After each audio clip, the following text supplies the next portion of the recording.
Kapit hapong naglalakad mag-isa, di upang makatipid, ngunit para ako'y makapag-isip-isip.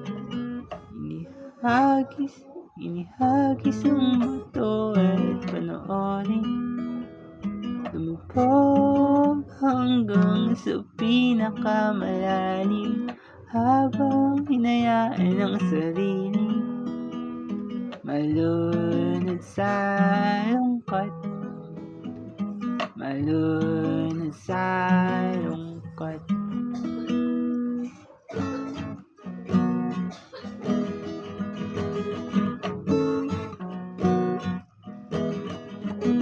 Kung sakaling mapundi ang pag-ibig mo sa akin, hayaan mo akong magbigay ng liwanag sa atin. Kala ko tayo hanggang dulo, ba't ngayon nag-iisa ako? O di ba wala akong natutunan? Ang hirap mo pa rin kalimutan.